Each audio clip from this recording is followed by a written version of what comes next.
coba sampaikan kembali ke Bapak Ibu di ruangan ini. Mudah-mudahan nanti materi yang kita akan bahas dari awal sampai dengan akhir ini mampu Bapak Ibu implementasikan dalam perangkat pembelajaran yang nanti akan disusun, gitu. Ya, jadi intinya di sini sebenarnya kita di kelas ini itu kita belum menyusun perangkat pembelajarannya. Nanti penyusunan perangkat pembelajarannya itu materinya oleh Pak Ibu. Yang di sini yang akan saya coba sampaikan adalah materi-materi pendukung, di mana materi-materi ini itu harus kita masukkan ke dalam modul ajar yang nanti kita susun. Baik porsinya itu Bapak Ibu boleh mengambil porsi mana yang lebih besar, porsi mana yang lebih ini, terus yang bagian ini akan saya implementasikan di bagian mana, itu nanti mangga Bapak Ibu penyusun modul ajar bisa menggunakan materi-materi yang hari ini kita pelajari. Ya, hari ini di sesi ini kita sifatnya hanya sharing saja, tidak ada narasumber. Saya di sini bukan narasumber tetapi fasilitator.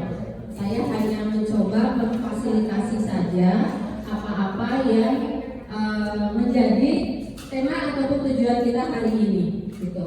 Jadi jika nanti Bapak Ibu memiliki pengetahuan lebih di bidangnya, saya tidak segan dan tidak sungkan untuk meminta bantuan, karena memang materi ini nanti khususnya di sebelah kiri saya ini adalah materi UJK sebenarnya, ya, secara psikologi siswa dan sebagainya. Itu adalah saya tidak akan segan untuk meminta bantuan khususnya di kelompok yang ada di sebelah kiri ini. Nah, Bapak Ibu, kenapa layoutnya kita setting kelompok seperti ini? Karena inginnya sih kita kolaboratif, kita lintas mapel, ya, kita berkolaborasi karena masing-masing dari Bapak Ibu itu akan memiliki pengalaman yang berbeda. Nah, bagaimana caranya supaya kita mengkolaborasikan pengalaman tadi supaya tujuannya nanti akan tercapai? Karena kalau kita bekerjanya parsial, masing-masing, maka tujuan itu walaupun tercapai agak lebih lambat dibandingkan ketika kita berkolaborasi seperti itu. Nah, Bapak Ibu, punten saya ingin menampilkan dulu tujuan pembelajaran kita kali ini. Nah, kita dikumpulkan di ruangan ini hari ini untuk apa sih? Gitu.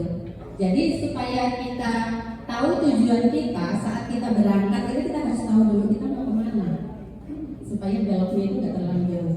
Kalau nanti bukan untuk apa-apa, kita akan sharing aja di siang hari yang panas, yang melawan mata ngantuk ya siang itu. Baik Bapak Ibu, tadi pengecekan fokus sudah fokus. Sekarang kita kembali ke laptop. Hari ini di sesi ini kita akan membahas mengenai pengantar implementasi kurikulum merdeka. Kalau tadi sudah dengan Bu Ainurul, yaitu penyusunan perangkat pembelajaran, gitu ya Bapak Ibu. Nah, sebenarnya materi kita di hari ini, di sesi ini adalah materi-materi tambahan, di mana materi-materi tambahan ini menjadi insert ataupun masukan-masukan yang nanti Bapak Ibu bisa tambahkan ke dalam skenario pembelajaran Bapak Ibu, sehingga di modul ajar nanti dalam pelaksanaan di kelasnya itu dapat setidaknya mengikuti apa yang diinginkan pada implementasi kurikulum merdeka. Ya, jadi ini adalah materi-materi suplemen, di mana materi-materi ini nanti Bapak Ibu ambil beberapa poinnya, Bapak Ibu letakkan. Itu aja. Dia akan melakukan 3, salah satu dari 3 ini. Kadang kita menemukan siswa itu melawan, karena yang digunakan adalah otak reptilnya. Dia tidak mampu kita ajak berpikir secara logis.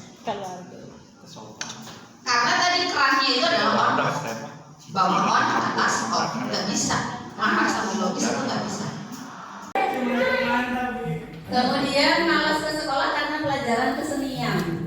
Kemudian yang berikutnya nih yang jatuh, pengalaman yang tidak ingin ke sekolah. Ada guru yang akan sengaja menandai setiap pelajaran, selalu dipanggil, ditanya terus. Waktu protes saya dikeluarkan dari kelas. Itu karena siswa yang diciriin.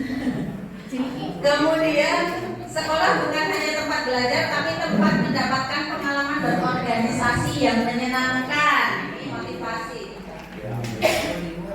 Pengalaman ingin kembali sekolah, berkumpul bareng dengan teman-teman, belajar elektro bareng. Pengalaman yang membuat saya rindu ke sekolah.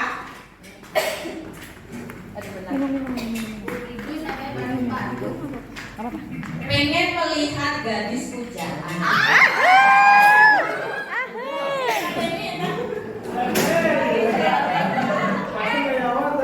Pasti Pak Kosiana.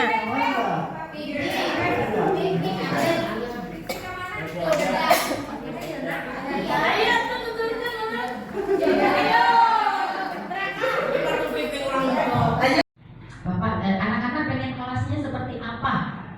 Deskripsikan dulu. Anda ternyata pengen kelas seperti ini, seperti ini, seperti ini. Deskripsikan sesuai dengan keinginan anak-anak.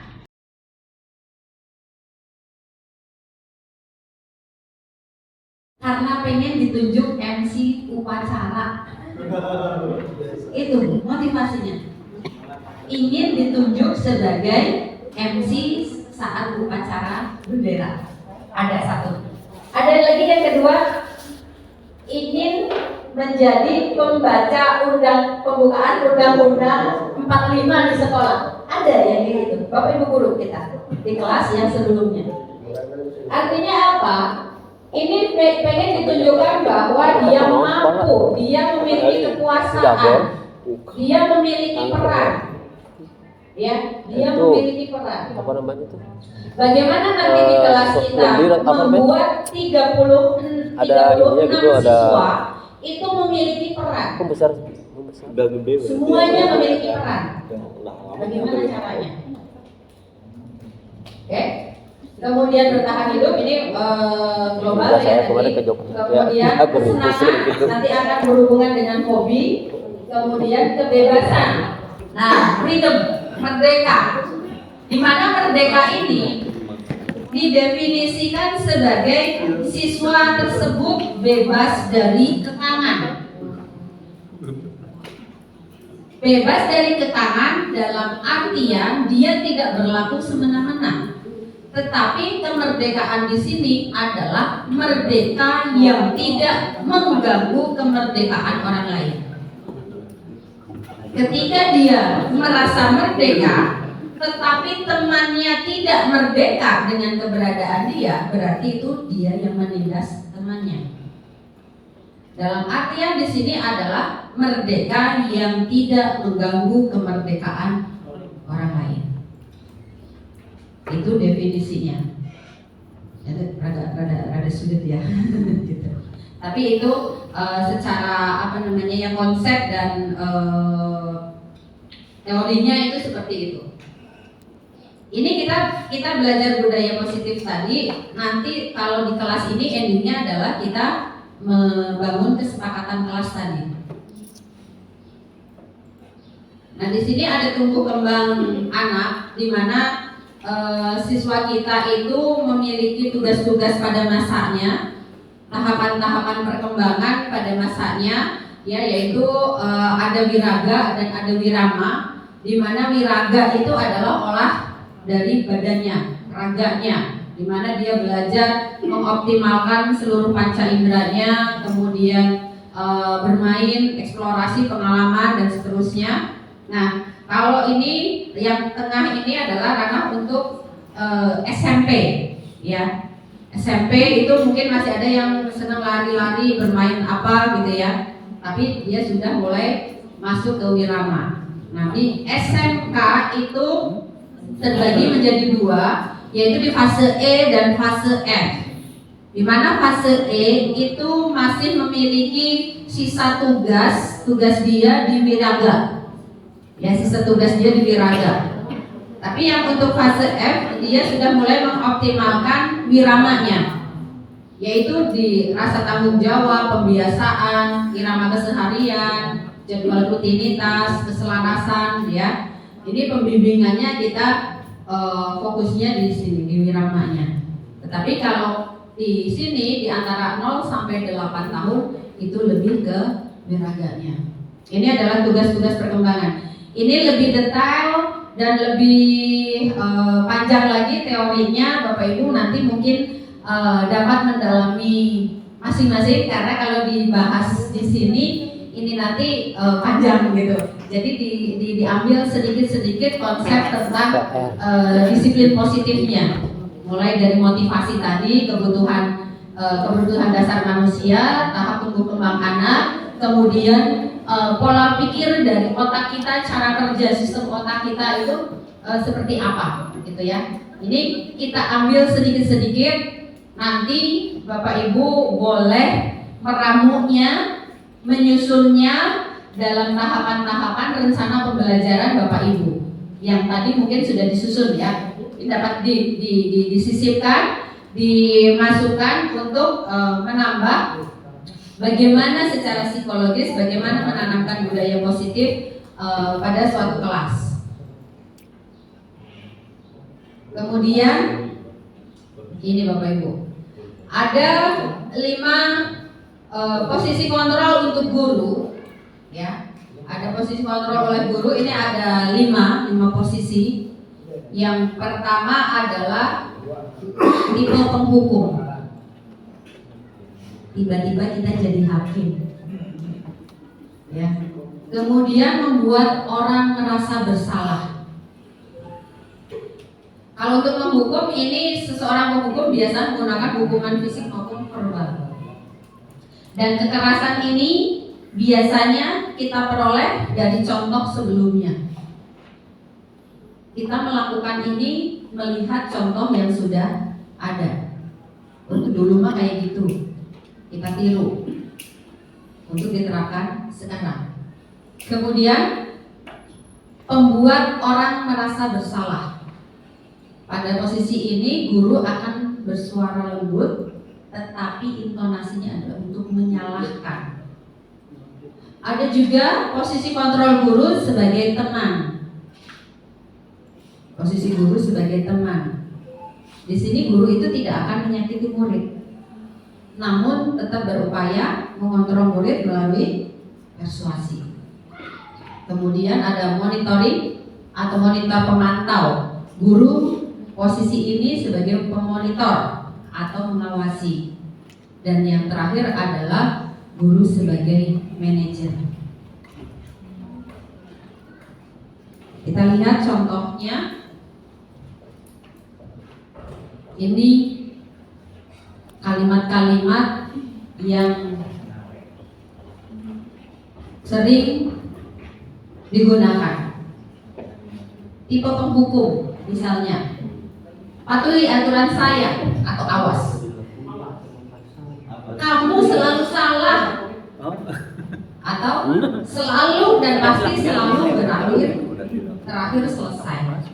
Kamu mau ngumpulin tugasnya terakhir wae. Nah, ya. Ada juga yang membuat merasa bersalah. Ibu sangat kecewa sekali. Ibu sangat kecewa. Udah sangat kecewa sekali lagi. Ya, guru bahasa Indonesia diralat ini. Sangat kecewa sekali dengan kamu. Berapa kali Bapak harus memberitahu kamu ya? Gimana coba? Kalau orang tua kamu tahu kalau kamu berbuat kayak gini.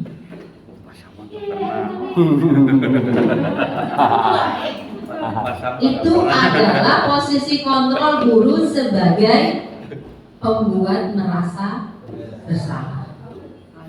Ya, bagaimana dampaknya, bagaimana efeknya nanti kita coba bahas. Kita diskusi. Sebagai teman, ayo bantulah demi Bapak ya.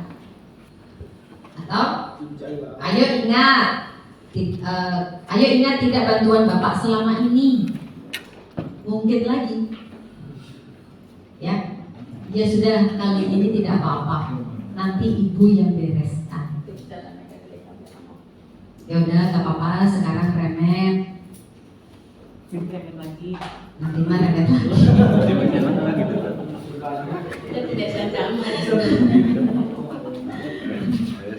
Atau ini yang ketiga, yang keempat, pemantau. Peraturannya apa? Gitu ya. Atau apa yang telah kamu lakukan?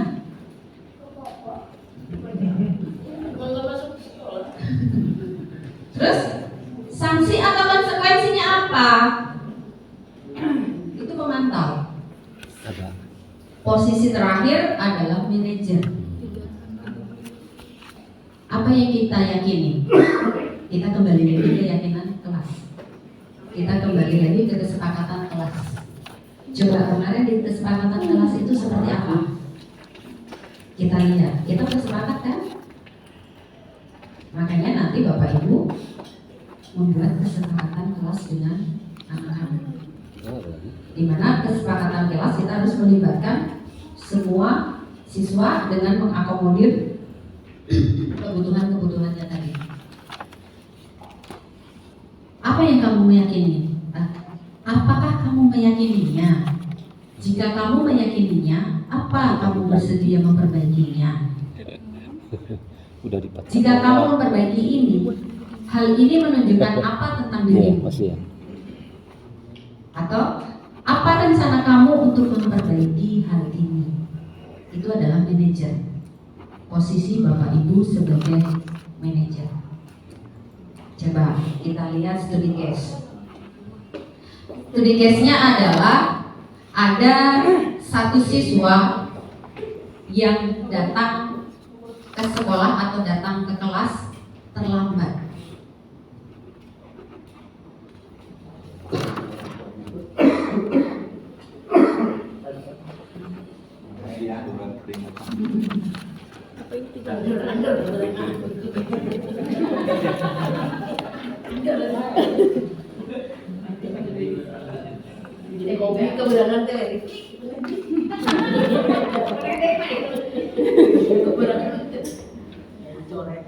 Ini kasusnya adalah siswa yang datang terlambat.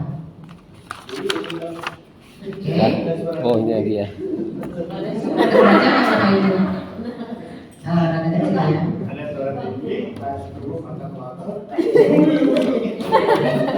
Oke. Siapa Bapak Ibu di antaranya bantu saya untuk membacakan? Ya, bantu bacakan. Tetapi dengan nada dan intonasi yang diinginkan di sini.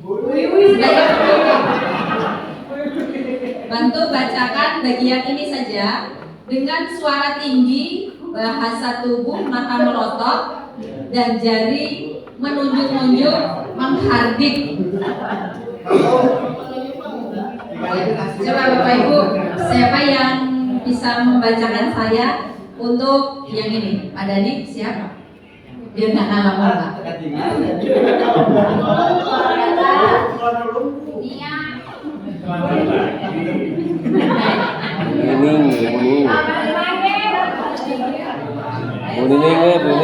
Bu Nining tuh, Bu Pantes mah. Suara tinggi. Ya, itu. Saur kajur. Ada suara tinggi, ada melotot.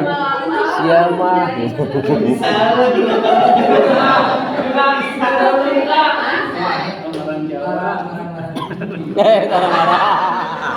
Cara marah. Terlambat lagi.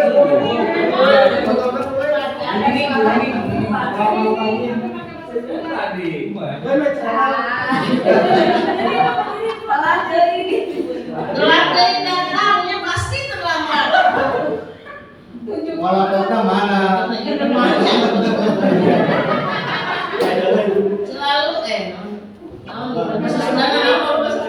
Berunggul banget katanya. lagi pasti terlambat. Nah, selalu datang terlambat. Tidak hak benar terlambat.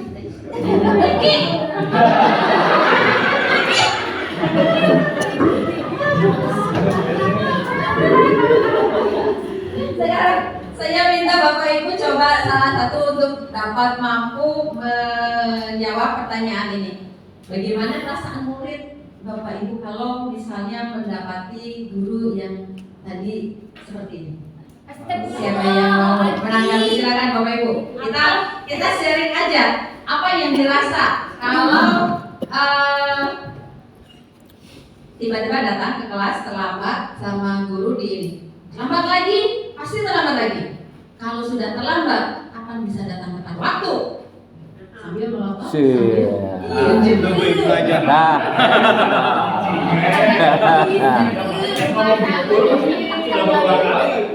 Coba Pak Budi lah, pengen dengar suara Pak Budi. Itu siswa. Bagaimana? Itu kan siswa. Kita coba tahunan bagi siswa bagaimana perasaan siswa. Ya mungkin kalau saya sebagai siswa kalau dimulai terlambat dan belajar lambat ya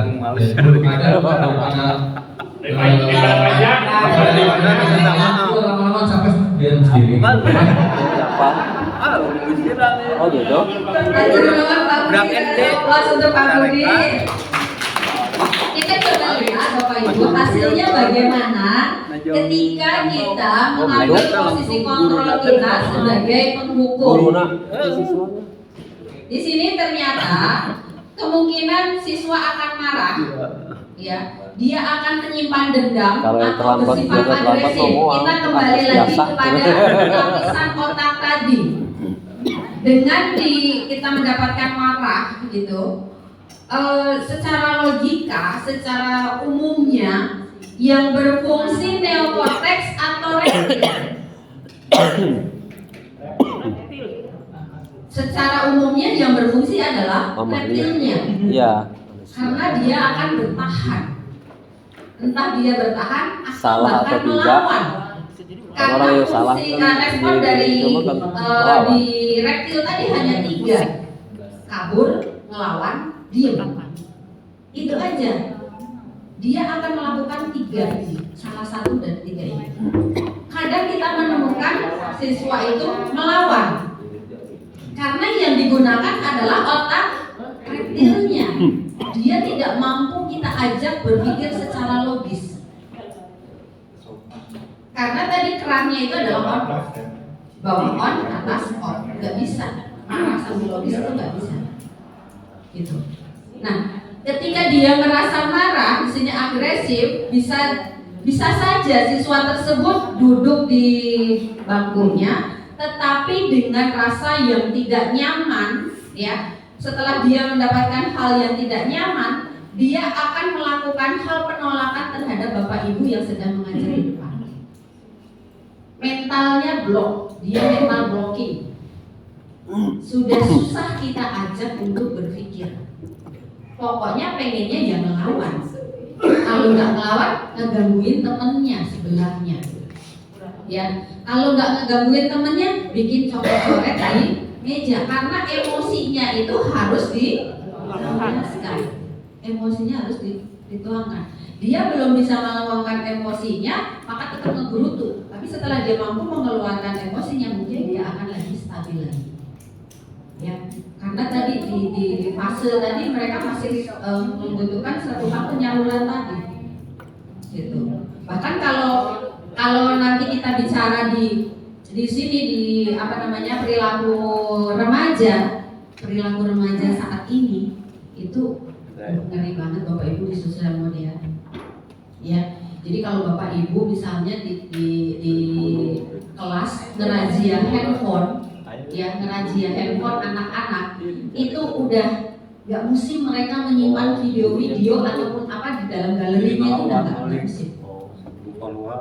Penyimpanannya itu lebih luas dari itu, luar biasa. Bahkan mereka itu ada satu forum, ya, disebut cabling itu apa ya? Cabling itu mereka sama-sama membutuhkan saling bertukar kasih sayang. Kalau dulu kan TTM, teman tapi tapi di sini mereka janjiannya di dunia maya. Mereka layaknya orang yang memberikan kasih sayang, tetapi tidak ada ikatan. Mungkin bakal pacaran dengan pacarnya, tapi ini seringnya enggak. Jadi mereka seolah kayak mengiklankan dirinya, ya kan? Mengiklankan dirinya. Saya adalah misalnya seorang siswi kelas 11 gitu ya, female 11, berat badan misalnya 100 berat badan 47, misalkan tinggi badan 155 gitu ya. Dia butuhnya cadelingnya apa? Dia kebutuhannya misalnya membutuhkan figur ayah.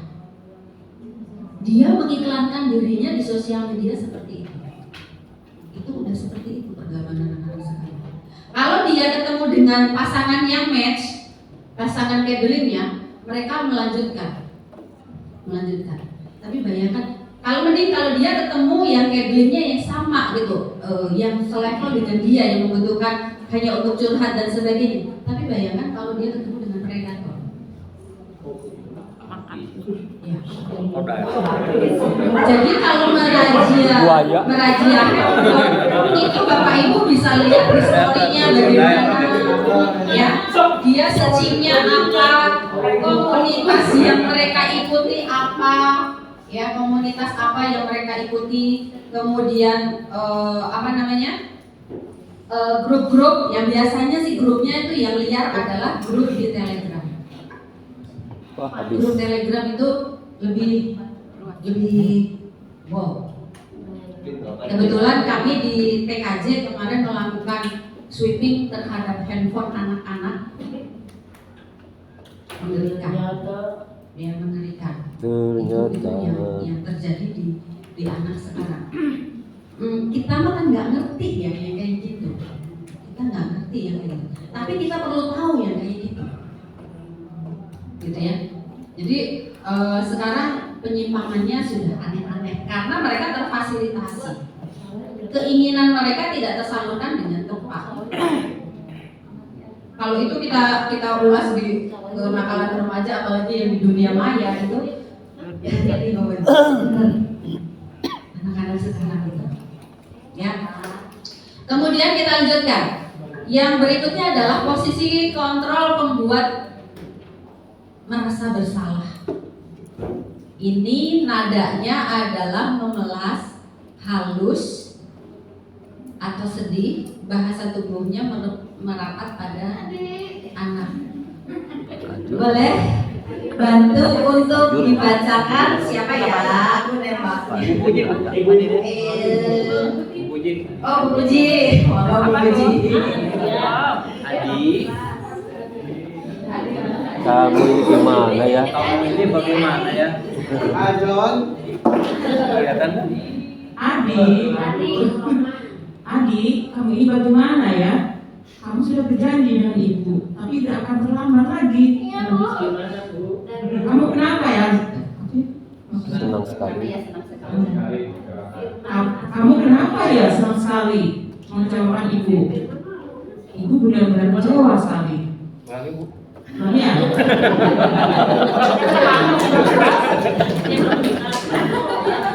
Kecewanya Bu.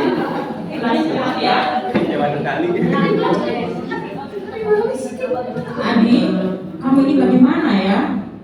Kamu sudah berjanji dengan ibu, tidak akan terlambat lagi. Kamu kenapa ya senang sekali mengecewakan ibu? Ibu benar-benar kecewa sekali.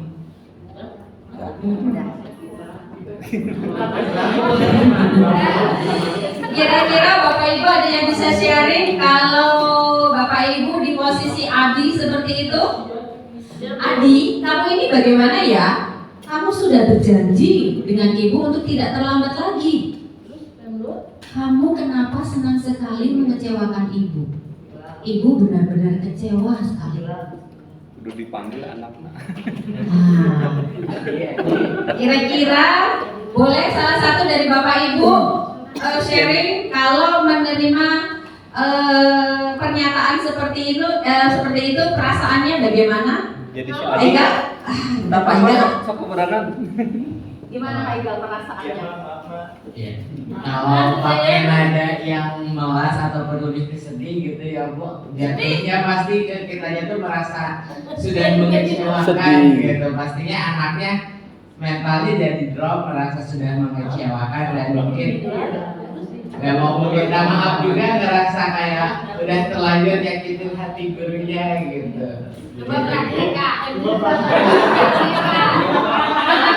Saking kecewanya jadi Pengalaman pribadi. Pengalaman pribadi. Coba baca. Jadi ada rasa anak itu merasa bersalah ya Pak Igal ya, gitu ya. Aduh, aku ngecewain guruku lagi gitu kan. Kemarin aku udah janji sama bu guru nggak akan ngulangin, tetapi saya bikin kecewa. Gimana ini, gitu ya. Nah, ini agak dipercepat aja waktunya. Di sini murid akan merasa bersalah. Dia bersalah telah mengecewakan bapak ibu gurunya. Kemudian murid akan merasa menjadi orang yang gagal dan tidak sanggup membahagiakan orang lain. Betul. Ini agak berbahaya. Betul. Ya, secara psikologi ini berbahaya. Kemudian kadang-kala sikap seperti ini lebih berbahaya daripada penghukum tadi. Ini sifatnya lunak tapi jelek. Gitu. Celekit. Ya, mending kalau tadi emosi, setelah emosinya dilepaskan dia oke, lepas. Tapi ini jelek gitu. Jelek Ini jelek lebih siapa Bu? berbahaya. Kemudian yang berikutnya adalah sebagai teman. Nah, ini saya bacakan saja supaya ini waktu kita udah ya. Oke, kalau sebagai teman seperti ini, dia ada suara ramah, akrab, bercanda. Adik, ayolah, bagaimana sih kamu? Kemarin kamu janji ke bapak bukan karena kenapa sih lambat lagi? Gitu kan? Ya sudah, tidak apa-apa, duduk sana. Nanti Pak Guru bantu. Nah, di sini walaupun kita posisi kontrolnya sebagai guru, ya, tetapi kita membuat siswa kita ketergantungan terhadap guru. Kenapa? Nah, kan tadi kita tujuannya mandiri. Siswa itu mandiri, kita Sampai pengennya sekarang kelas saya itu belum untuk ngerti, pilot. saya tahu. Iya kan? Gak ada guru di jalan gitu. Nanti saya bantu. Ini dia akan tergantung Pas ada jalan, pada Bang. guru. Aduh, gurunya gak ada. Pada Gak guru ada yang bisa langsung, iya, membantu bener. dia. Enggak. Tapi ngomong mah nanti saya bantu. Ya kan, siswa akan merasa tergantung pada guru tersebut. Bila ada permasalahan, maka dia selalu mengandalkan guru. Ini terjadi pada saya. Ya, ada satu siswa nanti juga ditolong sama guru. Saya bantu tilang. Nanti juga dibelain sama guru. Nanti itu Ada sih. kan Karena posisi teman dan posisi kontrol sebagai teman. Kemudian ada posisi kontrol sebagai pemantau, yaitu misalkan ini. Adi, tahu kan kamu jam berapa kita mulai? Tidak tahu Pak. Kamu terlambat 15 menit. Apa kamu mengerti konsekuensi yang harus kamu lakukan bila terlambat? Paham Pak, saya harus tinggal kelas pada jam istirahat. Nanti saya mengerjakan tugas ketinggalan saya. Ya benar, nanti pada saat jam istirahat kamu harus tinggal di kelas untuk menyelesaikan tugas yang tertinggal tadi. Saya tunggu. Ya, berarti dengan kata saya tunggu itu berarti wah aku diikutin sama guru nih. Ya, tungguin, dipantau. Ya, dampaknya bagaimana?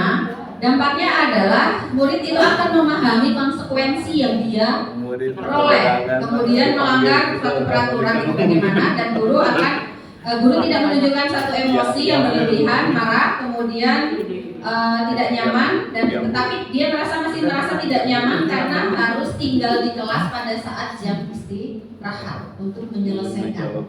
Nah, bagaimana perbedaannya dengan level di manajer ya? Di manajer itu perbedaannya seperti ini. Nah, ya kamu terlambat. Kira-kira bagaimana kamu akan memperbaikinya? Ya, biarkan anak itu menggali solusinya. Solusinya apa? Baik Pak, itu akan saya lakukan. Saya bisa menanyakan ke teman saya. Itu adalah solusi yang ditemukan sendiri oleh siswa. Berarti dengan melakukan ini dia tidak ada tekanan dari manapun. Solusinya muncul dari anak, coaching. Ini adalah coaching. Kita hanya memfasilitasi sehingga si coachingnya itu mampu menemukan solusi dari dirinya sendiri. Karena ternyata sebagian besar dari kita itu adalah memiliki potensi yang belum kita ketahui. Ada blind box. Apa ya? Ya semacam blind spot itu ya. Jadi kalau secara itu apa blind apa itu titiknya? Yang ini 4 window itu ada bagian yang orang lain tahu, kita tahu. Kemudian ada bagian orang lain yang tidak tahu, hanya kita yang tahu. Ada bagian diri kita yang kita tidak tahu, orang lain tahu, dan ada bagian terakhir yang kita tidak tahu, Orang lain tidak tahu. Kalau kita gambarkan gunung es yang ada di lautan gitu, bagian blind itu adalah 88% dari diri kita. Jadi yang muncul di permukaan itu hanya 12%. Orang lain tahu, kita tahu. Itu potensi kita hanya 12%. Yang masih di bawah permukaan air laut itu adalah 88%. Luar biasa ya potensi kita. Berarti kita ini masih memiliki potensi yang belum kita temukan sendiri. Apa kemampuan kita? Nah di situ kita membutuhkan orang lain yang disebut dengan prosesnya coaching tadi. Tugas si coachnya itu adalah membantu si coachingnya untuk menemukan beberapa potensi dalam diri kita. Jadi di situ Bapak Ibu perbedaannya. Dengan melakukan hal ini maka perasaan murid itu dia akan merasa ini memang hal yang saya butuhkan. Ini adalah akibat saya terlambat, saya tidak mengikuti materi ini. Berarti saya harus mengejar materi supaya nanti ke depannya saya tidak ketinggalan materi lagi. Berarti saya harus hadir tepat waktu. Itu prosesnya. Kita lanjut ya Bapak Ibu agak cepat sedikit karena ini kita waktunya sudah setengah 4. Ini kalau kita buat petanya itu seperti tabelnya itu seperti ini. Nah, ini yang menjadi ini kesepakatan kelas. Kesepakatan kelas ini adalah suatu keyakinan, suatu satu aturan, bukan aturan ya sebenarnya ya, tapi kesepakatan keyakinan yang memang sudah disepakati bersama. Di mana nanti Bapak Ibu, di sini Bapak Ibu perannya adalah sebagai manajer, yaitu mengatur sekaligus menjadi teladan perilaku. Peran Bapak Ibunya seperti ini. Kemudian yang kedua melibatkan siswa dalam membuat kesepakatan dan aturan kelas. Jadi nanti di kelas itu Bapak Ibu pertama ceritakan dulu kelas impian Bapak Ibu itu, kelas impian anak-anak di kelas itu apa? Bapak dan anak-anak pengen kelasnya seperti apa? Deskripsikan dulu. Kalian ternyata pengen kelas seperti ini, seperti ini, seperti ini. Deskripsikan sesuai dengan keinginan anak-anak. Bapak Ibu bantu saja untuk mengarahkan. Ya. Pengen sekolah bebas terus Bu, nah itu dibantu diarahkan. Kenapa pengen bebas terus? Ya, kalau nggak usah sekolah kan gitu. Bapak Ibu arahkan saja, biarkan mereka menuangkan idenya. Enaknya Bapak Ibu ataupun di situ forum anak-anak itu tunjuk satu sebagai pemimpin rapatnya.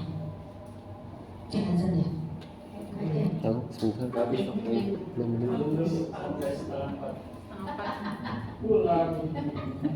Dua menit lagi. Lanjut aja ya. Tunjuk salah satu sebagai ketua ataupun pemimpin sidang. Jangan Bapak Ibu yang menjadi ketua sidangnya. Kemudian yang berikutnya adalah terima seluruh idenya. Pokoknya jangan diprotes. terima dulu seluruh idenya. Apapun yang mereka tulis, bahasa apapun yang mereka gunakan, kadang kan anak-anak itu bahasanya aneh-aneh gitu ya, kita nggak tahu yang bahasa gaul sekarang itu kadang nanya ke anak, apa sih artinya gitu. Ya, biarin mereka, karena itu adalah kesepakatan mereka di kelas.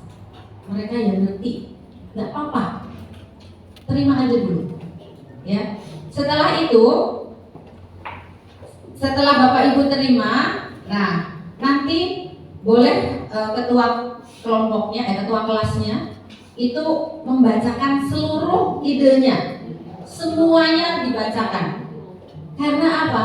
Karena tadi kebutuhan dasarnya, iya kan? Kebutuhan dasarnya. Saya ngasih ide kok nggak dibacain, rasanya gimana? Pokoknya mau nulis apapun, bacain aja dulu. Dibacain, kalau sudah dibacain, dikategorikan, dikelompokkan. Misalnya pengen kelas yang bersih, kelompokkan, ini kelas bersih. Pengen tertib, ini ditertib. Pengen datang tepat waktu, kelompokkan di tepat waktu. Saling menghargai, kelompokkan di saling menghargai, ya, dari ide-ide siswa tadi.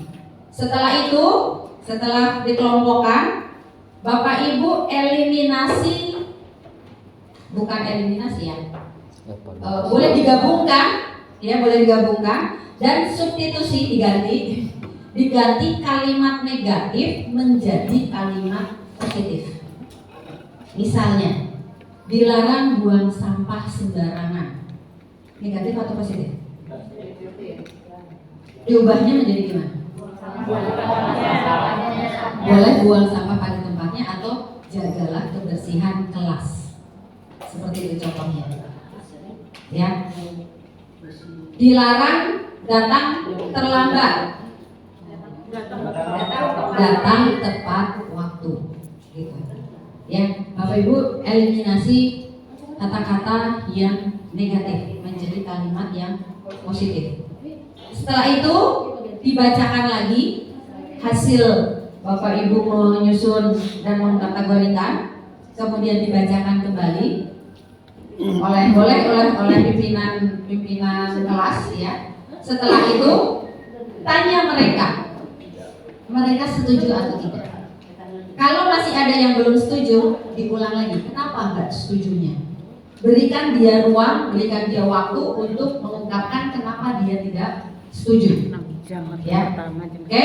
Setelah itu, Bapak Ibu mengajarkan siswa untuk saling menghargai kesepakatan kelas yang dibuat. Kalau kesepakatannya sudah dibuat seperti itu, seluruh warga kelas untuk dapat mematuhi kesepakatan kelas. Nah, setelah itu kembalikan ke anak-anak, biarkan mereka yang mendesain, biarkan mereka yang membuat kesepakatan kelasnya, memasangnya di mana, serahkan kepada mereka. Di sana nanti sebelum dipasang ditandatangani oleh seluruh mereka. anggota. Iya. Kalau anak-anak TK mah biasanya pakai cap jari mereka, setuju gitu ya. Tapi kalau sekarang ada anak-anak SMK, mereka sudah bisa tanda. Boleh atau dikasih nama mereka di bawahnya. Biarin, nggak apa-apa, desainnya jelek nggak apa-apa. Itu mah desain anak-anak. Kita kan yang penting mereka itu memahami kesepakatannya itu bagaimana untuk mewujudkan kelas impiannya tadi. Nggak apa-apa. Kata-katanya aneh, nggak apa-apa. Hanya mereka yang ngerti, nggak apa-apa. Gitu. Masa gimana Bu? Nggak apa-apa. Karena itu supaya mereka memiliki rasa kepemilikannya itu tinggi. Ini saya yang buat, berarti saya yang harus mematuhinya. Itu ternyata lebih efektif dibandingkan kita membuat tata tertib kelas. Itu lebih efektif ternyata. Sudah ada penelitiannya, entah siapa yang meneliti gitu, pokoknya udah ada penelitiannya gitu. Ternyata itu lebih efektif karena mereka merasa memiliki, dilibatkan dalam penyusunan aturan di kelasnya. Nah, Bapak Ibu nanti perlu melakukan evaluasi dan refleksi terhadap kesepakatan kelas. Kapan kita melakukannya? Boleh pertama kali saat ketemu anak setelah libur panjang. Itu boleh Bapak Ibu melakukan kesepakatan kelas ulang. Atau awal ketemu dengan siswa, ini lakukan kesepakatan kelasnya. Atau dirasa ketika sudah banyak pelanggaran di dalam kesepakatan kelas ini, sudah terlalu banyak yang melanggar, maka ayo anak-anak kita tinjau lagi kesepakatan kelas ini masih relevan enggak? Kenapa masih banyak pelanggaran di sini? Kenapa kalian masih tidak mematuhi kesepakatan kelas? Ajak mereka berdiskusi, menemukan apa yang mereka inginkan, tetapi dalam koridor yang tadi, merdeka dengan tidak mengganggu kemerdekaan orang lain. Oke, terakhir. Ini sudah dikasih surat. Sudah. Maaf sudah dan itu ya Bapak Ibu.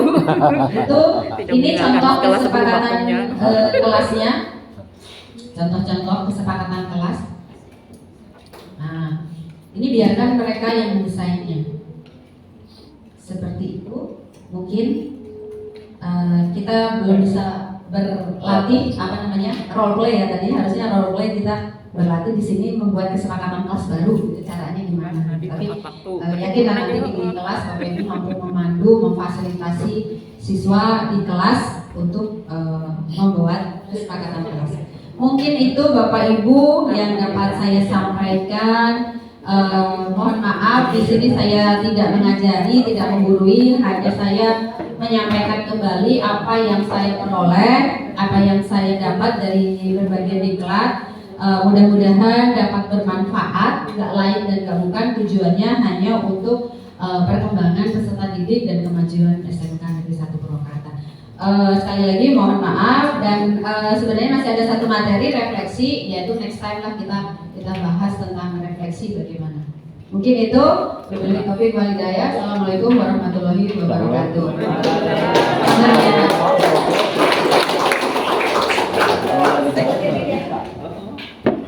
Oke, alhamdulillahirobbilalamin, sudah tiba di sore hari. Kegiatan DHT dengan tema kedua di sore ini sudah selesai, meskipun tadi satu wacana tentang refleksinya belum